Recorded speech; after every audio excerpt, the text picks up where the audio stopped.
Hey, happy Tuesday, babes and baddies. How are you? Oh, this is off to a great start. How are you? Hope you are doing super good on this lovely July day. I am doing quite well. Thanks for asking. I'm sure that you will ask when you watch this because you guys care about my well-being and all that good stuff. But yeah, so hopping on here, giving you guys a little live training video with some tips that have been racking around in my cute little brain. It's kind of demeaning, cute little brain. I don't know why I said that. I don't know. Going live for some reason on Facebook makes me nervous, so I'm gonna try to do it more because I'm scared of it and feel the fear and do it anyway. So here we are. So yeah, I'm going to give you guys a list of actionable tips that you can start implementing right now, or maybe you just implement one of them at a time if you are trying to lose weight, which if you are following me and you're a girl, chances are you're probably trying to lose some poundage or just get healthier or whatever, or maybe we're just friends. I don't know. What's up, Megan? How's it going? Okay, cool. So let's go ahead and dive into this list. It's gonna be super good. I'm really excited about it. As I was writing it, I was like, ooh, this is good. Like, this is a good tip. Like, these are awesome. So, all right, my first tip for losing the weight. It's very simple. Okay, that's one thing you're gonna learn from me is that this weight loss stuff is simple, not easy. Okay, it's just doing the little boring things consistently over time. Okay, so the first tip is drinking more water. Okay, right now, hey Judy! Right now, all of the girls in our Facebook group are doing a gallon a day water challenge. Water is critical for all of your metabolic processes. It's critical for digestion. It's great for your energy levels. It's good for your brain, which helps you make better decisions. So the implications of weight loss while hydrated are like insane. It's like the cheapest, easiest, like most immediate actionable thing you can do if you're trying to lose weight. So, and most people are walking around super duper dehydrated, drinking lots of caffeinated beverages, sodas, sugary drinks, juice, all that kind of stuff. So the first thing you should do, the first thing I recommend most people do when they're trying to lose weight is drink water. Drink as much water as you can if you think drink. It really helps if you have a large container around you at all times because humans are very task-oriented. So we tend to look at this as a to-do thing and then we'll just keep drinking it until it's gone, or at least that's how my brain works. So what's up, Ashley? How's it going? Okay, so that's the first tip. The second tip is eating high volume foods. And what I mean by that is eating foods that are really, really high in fiber and water, and low in calories in comparison to how much volume the food has. So great examples are fruits and vegetables.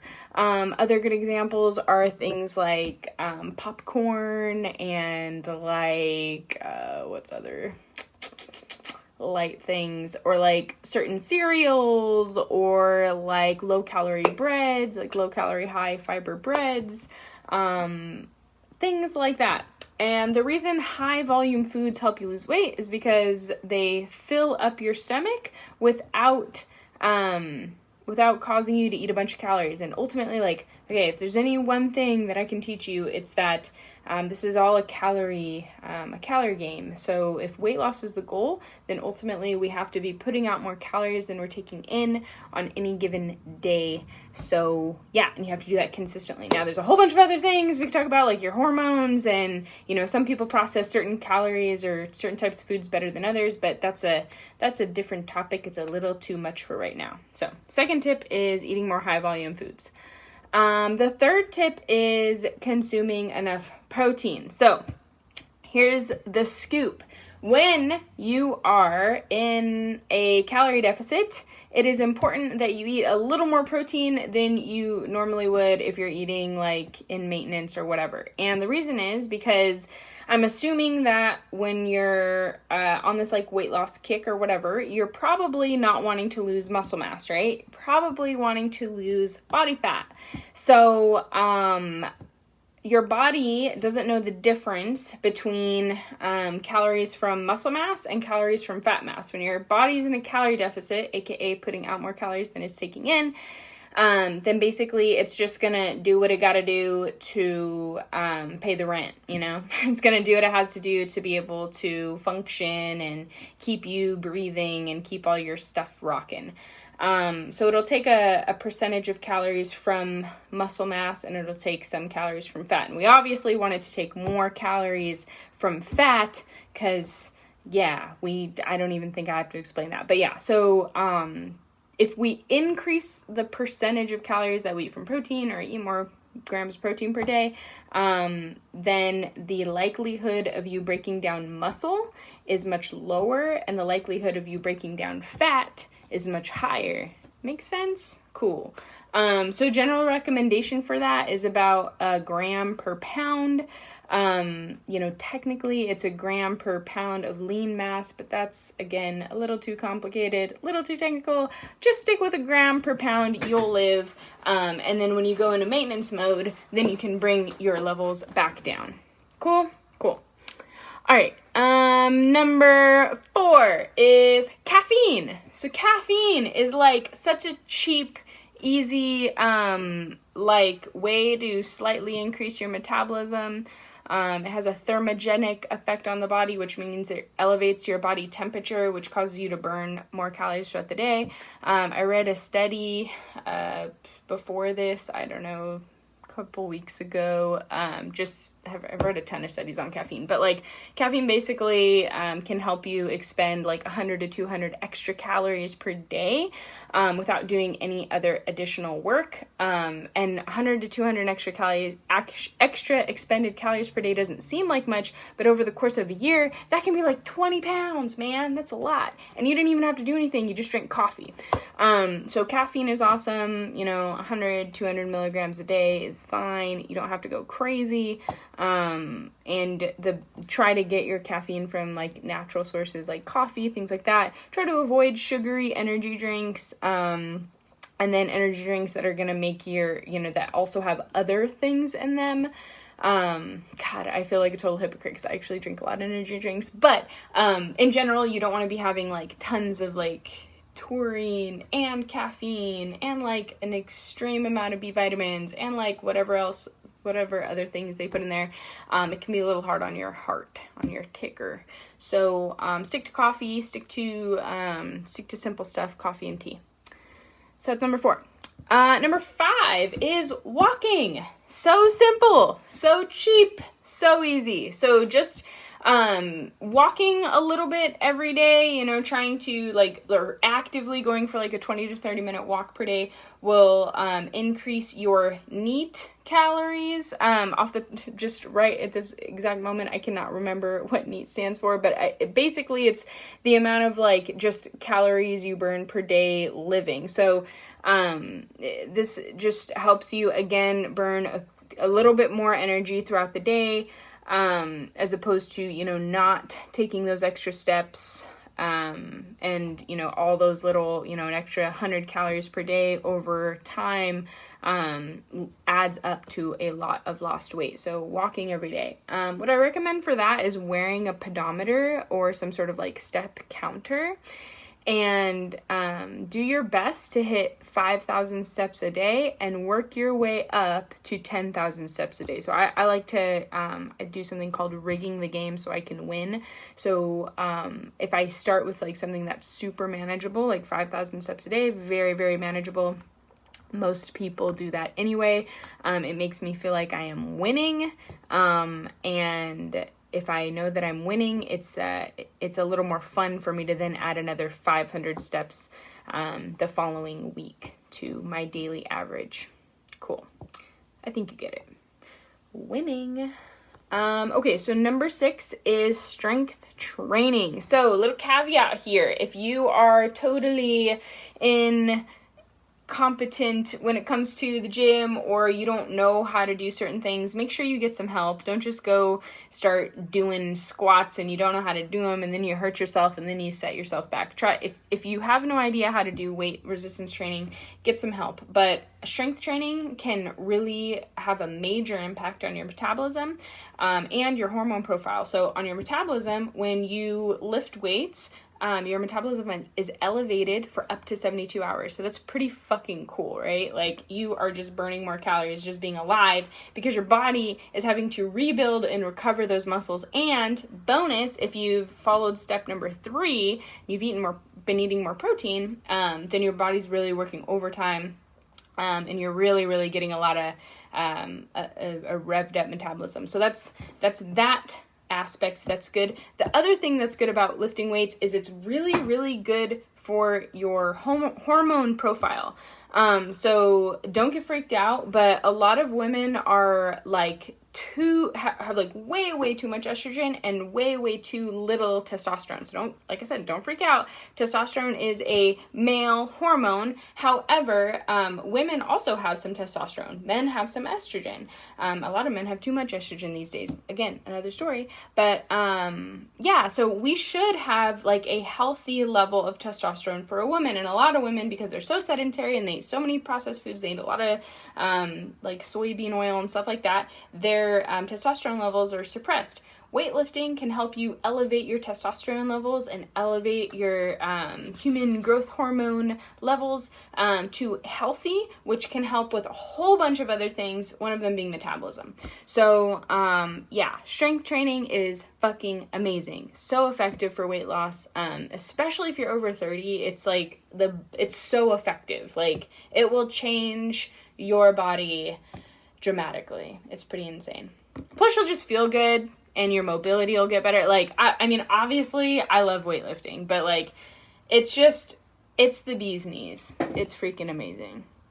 Okay, next one, number 7. Now, this is actually something that I've changed my mind on over time. I used to advise my clients not to do this, and I've changed my mind on this tip, and here's why. So I recommend, if you're trying to lose weight, to weigh yourself every day. I used to say, don't weigh yourself at all. And I think that was just more of me projecting my shit on other people, to be honest. And I've totally changed my mind about this, because I think that when you do, like, especially if you have like scale anxiety, when you do something over and over again, frequently, it becomes a lot less scary. So if you're exposing yourself every single day to your body weight, one, it holds you super accountable, and it makes you understand, like, hey, okay, this is exactly where I'm at. There's no lying here. This is what it is. And 2, it just kind of, I actually forgot my second point. Basically, it holds you accountable, and it helps you really like understand where you're at without bullshitting yourself. Now, the possible danger in weighing yourself every day, and not everyone should do it. I think if you have any history of an eating disorder, any type of like obsessive compulsive behavior, maybe don't weigh yourself every day. But if you don't have those things, because only like 5% of people really have struggled with that, like if you're a normal, regular, mentally healthy person, weighing yourself every day should be fine. But don't get super hung up on the numbers, and I always tell my clients, don't get too excited over a big like weight loss, and then don't get too bummed out over a bad weigh-in. Like, the data is just going to be like all over the place. So you're just looking at trends. So if you're weighing yourself every single day for 30 days, you're just looking at, is there a downward trend? Even if it's only like half a pound, doesn't really matter as long as you're moving in the right direction. Cool. So that's my next tip. It was tracking your weight every day. That was tip 8. Tip number 9, post about it. So you can say whatever you want to say about social media, but I'm going to say this. Putting your shit out there publicly really makes you fucking take it serious, because we are wired not to want to let other people down. Okay. So, I mean, most of us have a hard time following through with ourselves, like doing stuff for our own like integrity of like just following through for ourselves. But when we make a commitment to other people, we tend to follow through. Cool. So ideally we want to just, follow through with the promises we make to ourselves, but a way to kind of help you follow through and a way to really hold you accountable is to publicly proclaim that you are on a weight loss journey and that you're focused on this and this is something you want to do. And then just follow through with that promise. Just adding that extra layer really, really makes a big difference. Number 10, set smaller goals. So earlier I said that you should rig the game so you can win. And I think that's really, really important for keeping yourself motivated, because nothing's worse than saying, oh man, I told myself I was going to lose 10 pounds this week and I only lost 1. Even though losing 1 pound is great. Like this is 1 pound, guys. This is a pound. Like this is an exciting amount of body fat to lose. But if we told ourselves that we're going to lose 10, then we feel really disappointed. And when we feel disappointed, then we're less motivated and less likely to follow through. So set smaller goals, and more specifically, set habit-based goals, okay? Don't set just weight loss goals. Like, you can have a big weight loss goal, say you need to lose 100 pounds or whatever like that. That's awesome. But your little goals that you make on a weekly, monthly, quarterly basis should be stuff like get 5 workouts in 2 weeks, or walk 5,000 steps a day, or drink a gallon of water, or whatever. All those are habit-based goals, which are like really like crushable, right? Like you can take action and crush those goals.